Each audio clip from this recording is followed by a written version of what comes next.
जमात इस्लामी हिंद शहर औरंगाबादच्या वतीनं आज जिल्हाधिकारी कार्यालयासमोर आम्ही हे शेतकी विरोधामध्ये जे 3 कायदे पास झाले त्याच्या विरोधामध्ये आणि जेवढे काही शेतकरी संपूर्ण देशामध्ये आंदोलन करत आहेत त्यांच्या समर्थनासाठी आज आम्ही इथे जिल्हाधिकारी कार्यालयासमोर उभा आहोत आणि याच्या माध्यमातून असा हा प्रश्न आहे की सरकारसमोर आपली व्यथाही मांडावी आणि त्याचबरोबर हे जे प्रायव्हेटायझेशनचा जो घाट चालू केलेला आहे आणि सर्व काही विकून टाकायचं आणि तेही विकायचं आपल्या मित्रांना आणि अडाणी आणि अंबानी आणि तेच मार्ट आणि तेच वॉलमार्ट आणि अशा प्रकारचे लोक आणि आता जो शेतीचा जो माल होता जो जीवन आवश्यक वस्तू आहेत आपले गहू आहे दाल आहे तेल आहे या ज्या गोष्टी आहेत याच्यावर जर सरकारचं जर नियंत्रण राहिलं नाही तर तुम्ही विचार करा की जेव्हा माल होईल तेव्हा हाच गहू 10 रुपयांनी आणि 8 रुपयांनी हे लोक घेतील आणि तोच गहू वॉलमार्टमध्ये जाऊन 50 रुपयांनी आणि 80 रुपयांनी आणि 100 रुपयांनी विकतील.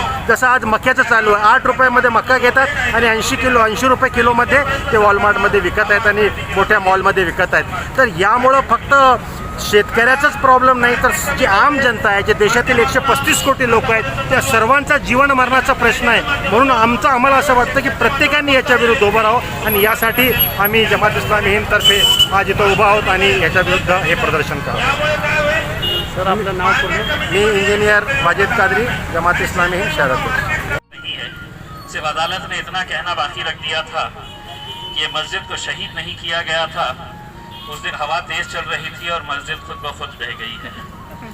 अब अगर इस तरह के अगर फैसले आने लगे तो अगर हमारे इस मुल्क की न्याय प्रणाली के ऊपर ही और जो इस मुल्क की सबसे सुप्रीम सबसे अजीम इंस्टीट्यूशन है अगर उसी के अंदर अगर हमारा विश्वास अगर ख़त्म हो जाएगा अगर हमारा यकीन उसी के ऊपर ख़त्म हो जाएगा तो सोचिए ये मुल्क कहाँ पर जाएगा. ये बहुत ही अफसोसनाक और शर्मनाक बात है कि जिस तरह का आज ये फैसला आया है.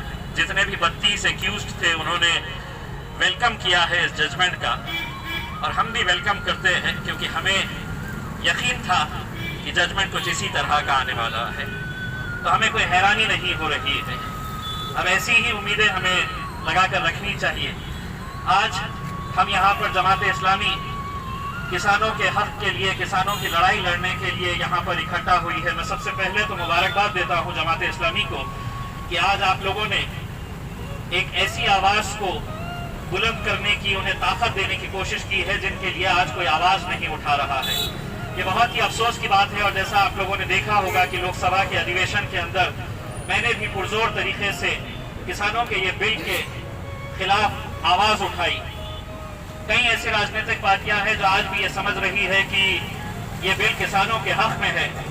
दरअसल एक आम भाषा के अंदर एक सादी सी भाषा के अंदर अगर हम इस बिल को अगर हम एक्सप्लेन करना चाहें तो जब जियो यहाँ पर लाया गया अंबानी साहब का जियो जब आया यहाँ पर तो हर एक को ये कहा गया कि अब जियो मुफ्त में मिल जाएगा. तो सारे लोगों ने अपने नेटवर्क छोड़कर जियो को कबूल कर लिया और जिस वक्त जियो के पास एक बहुत बड़ी ताकत बन गई जियो के पास जब ये ऐसा लगने लगा कि अब हमारे पास पूरे सब्सक्राइबर्स हमारे पास आ गए तब जियो ने ये तय किया कि अब इसका रेट मैं तय करूंगा. ये बिल भी कुछ इसी तरह का है कि इसमें ना तो किसानों का फायदा होने वाला है.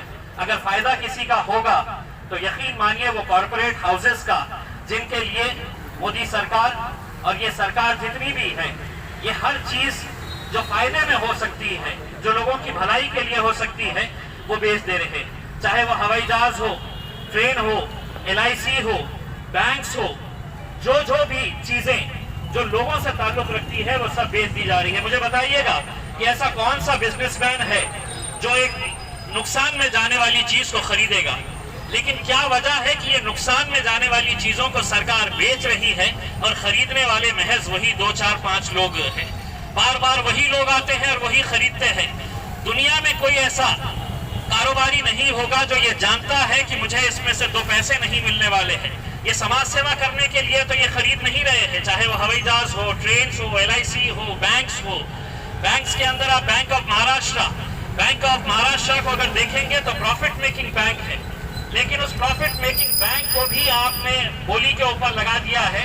उसे भी प्राइवेटाइज करके प्राइवेट किसी के हाथ में सौंपने की कोशिश की जा रही है. ये किसानों के बिल के ताल्लुक से मैंने कल के दिन ही कन्नड़ गंगापुर वैजापुर के अंदर किसानों के बीच में गया और मुझे खुशी इस बात की है कि वो किसानों को ऐसा लग रहा है कि हमारे लिए हमारी आवाज़ कोई ना कोई तो उठाने वाला है, हर कोई मर गया है, हर एक का ज़मीर मर गया है। ऐसा नहीं है। तो आज इन्हें ताकत देने की ज़रूरत है, क्योंकि अगर किसान मर गया तो यकीन मानिए न हम जिंदा रहेंगे और न ये देश जिंदा रहेगा। किसानों को जिंदा रखना है, क्योंकि हमें भी जिंदा रहना है, इस मुल्क को जिंदा रहना है। लेकिन हर एक को, हर चीज को अगर आप सौदेबाजी करने लगेंगे और इस तरह से अगर प्रोजेक्ट करेंगे कि नहीं ये बिल आने के बाद से किसानों की जिंदगी बेहतर होगी, किसानों को बहुत फायदा होने वाला है, तो आजादी के 70 सालों के अंदर न जाने ऐसे कितने बिल लाए गए हैं। लेकिन ये बहुत अफसोस और शर्म के साथ कहना पड़ रहा है कि सबसे ज्यादा आत्महत्याएं अगर कोई कर रहा है तो इस मुल्क का किसान कर रहा है। और अगर ये मुल्क का किसान अगर आत्महत्या कर रहा है, अपनी जान दे रहा है, तो कहीं ना कहीं सरकार को ये सोचना चाहिए, समझना चाहिए कि कुछ ना कुछ हमारी नीतियां गलत हो रही है, जिसकी वजह से किसान अपनी जान दे रहा है। मैं एक बार फिर से जमात इस्लामी हिंद महाराष्ट्र को पूरी मुबारकबाद देता हूं मेरी तरफ से कि आप लोगों ने एक बहुत अहम मुद्दे को अपने हाथ में लिया और किसानों को एक संदेश दिया है कि तुम्हारी इस लड़ाई के अंदर हम भी तुम्हारे साथ हैं। बहुत बहुत शुक्रिया।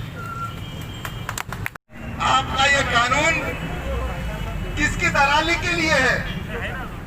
आपका जो बाजार है वो बाजार अदानी और अंबानी के घर में जाके रुकता है। मोदी जी, हमको मालूम है, चार उन्होंने एक यूनिवर्सिटी की एक ईंट भी नहीं रखी थी। उस अंबानी को आप यूनिवर्सिटी के लिए पैसा दे देते हैं। जिस अंबानी ने हवाई जहाज का एक स्क्रू भी नहीं लगाया, कभी उसको हवाई जहाज बनाने का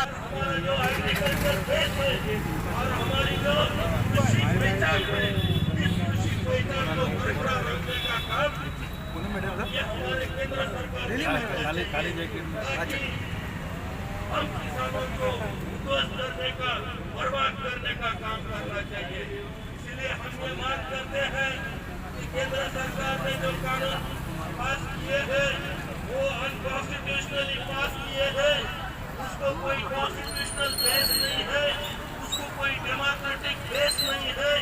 इसीलिए ये तीनों कानून रद्द बातल होने चाहिए।